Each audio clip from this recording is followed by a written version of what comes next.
കൂട്ടുകാരെ, നന്മണിയുടെ കൂട്ടുകാരെല്ലാവരും സുഖമായിരിക്കുന്നോ?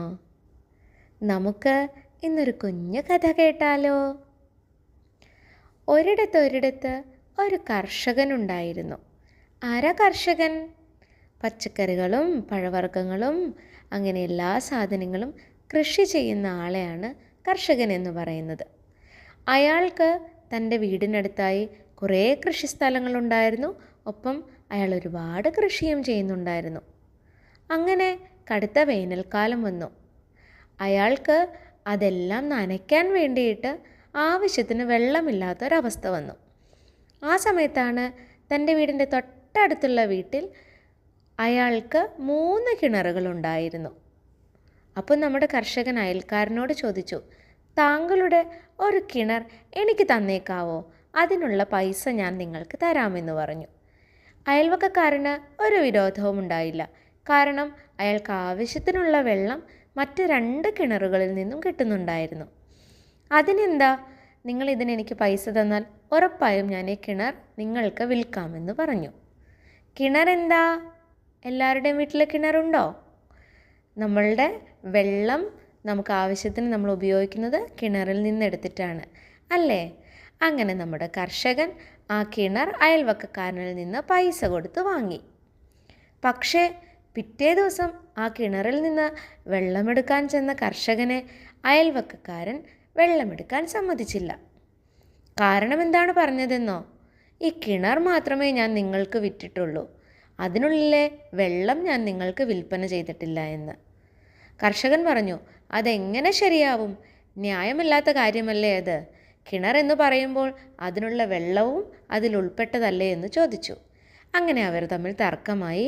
ഒരു രീതിയിലും അയൽവക്കക്കാരൻ വിട്ടുവീഴ്ചയൊന്നും ചെയ്യാതെ വന്നപ്പോൾ അവർ തങ്ങളുടെ രാജാവിൻ്റെ അടുത്തെത്തി.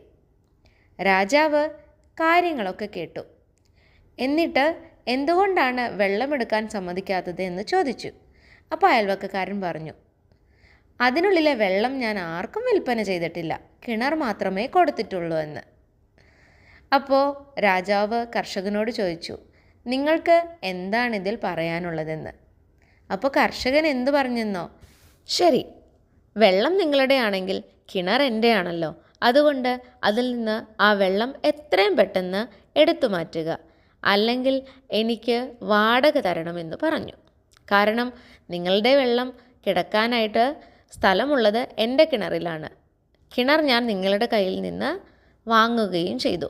അതുകൊണ്ട് ആ വെള്ളം ആ കിണറിൽ നിറച്ച് ഇട്ടിരിക്കുന്നതിന് എനിക്ക് വാടക തരണമെന്ന് പറഞ്ഞപ്പോഴാണ് അയൽവക്കക്കാരന് തൻ്റെ പറ്റിക്കൽ കർഷകൻ്റെ അടുത്ത് നടന്നില്ല എന്ന് മനസ്സിലായി.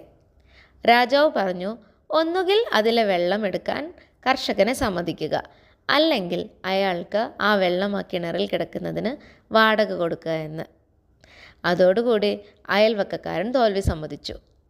ഇനി ഒരിക്കലും ഒരു തർക്കത്തിനും വരില്ല എന്ന് രാജാവിൻ്റെ മുമ്പിൽ വെച്ച് സമ്മതിക്കുകയും ചെയ്തു. അങ്ങനെ കർഷകന് ആ കിണറും അതിലെ വെള്ളവും സ്വന്തമാവുകയും ചെയ്തു.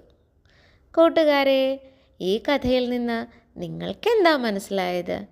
ഒരിക്കലും ചതിയും വഞ്ചനയും ഒരിടത്തും വിജയിക്കില്ല അല്ലേ? മറ്റൊരാളെ പറ്റിച്ച് നമുക്ക് ഒരു പരിധി വരെ വിജയിക്കാൻ സാധിക്കൂ, പക്ഷേ അതിനപ്പുറത്തേക്ക് നമ്മൾ ഉറപ്പായും പിടിക്കപ്പെടും. അതുപോലെ തന്നെ കള്ളവും വഞ്ചനയും മറ്റുള്ളവരെ പറ്റിക്കലും ഒന്നും ശാശ്വതമായിട്ടുള്ളതല്ല. അതെപ്പോഴും നമുക്ക് ആപത്ത് മാത്രമേ വരുത്തുകയുള്ളൂ. കേട്ടോ? അപ്പോൾ എൻ്റെ കൂട്ടുകാർക്കെല്ലാവർക്കും ഈ കഥ ഇഷ്ടപ്പെട്ടു എന്ന് കരുതട്ടെ. വീണ്ടും മറ്റൊരു കഥയുമായി അടുത്ത ദിവസം കാണാം. Bye bye.